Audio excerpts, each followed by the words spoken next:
Level 1, the Probie. You're 22. You didn't stumble into this. You chased it. You took the civil service exam twice. You waited 18 months on the list. You passed the psychological evaluation, the medical screening, the physical agility test. You earned this, but no one in the firehouse cares about that yet. Day 1 at the Fire Academy on Randall's Island, an instructor gets 2 inches from your face and says one thing. Everything you think you know. Forget it. You believe him by day 3. You carry a 50-pound hose pack up 6 flights of stairs until your knees shake. You learn to mask up in under a minute in total darkness. You memorize the layout of buildings you've never been inside. You study fire behavior the way medical students study anatomy, because misreading it kills you.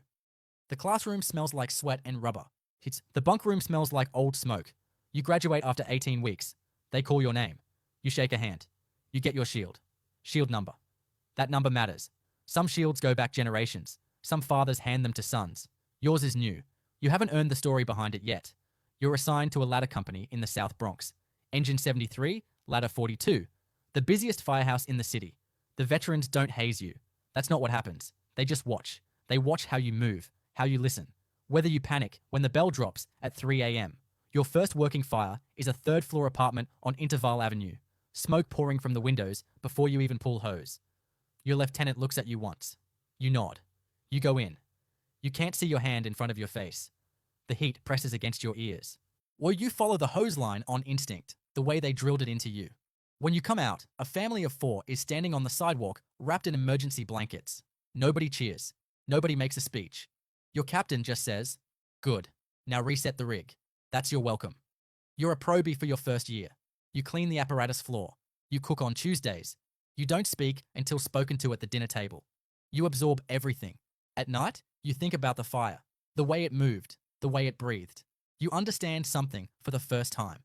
This job doesn't reward bravery. It rewards preparation. Bravery without preparation is just a faster way to die. Level 2, the firefighter. You're 25. The probie label is gone. You've got 3 years in. Sure, you've been inside more burning buildings than most people will ever see from the outside. You know your rig. You know your crew. You know which way the smoke curls when a ceiling is about to drop. You work a rotating schedule. 9 days on, 6 days off. But the schedule is theoretical. Overtime is real. Funerals are real. Injuries are real. Your partner, a 12-year veteran named Torres, teaches you things no textbook covers. How to read a door before you open it. How to feel a floor with your boot before you trust your weight.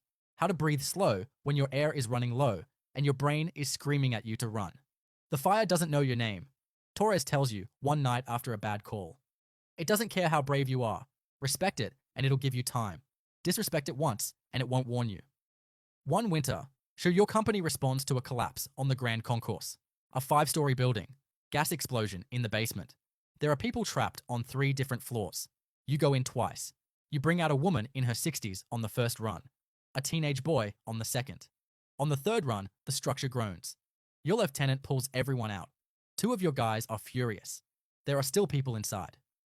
Your lieutenant doesn't raise his voice. We go back in when it's safe enough to bring them out alive. Not before. You stand on the sidewalk in the cold, listening to the building settle. 40 minutes later, a structural team clears the entry. You go back in. You find 2 more survivors.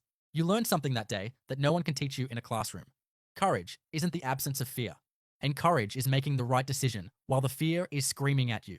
You carry that with you into every fire after that.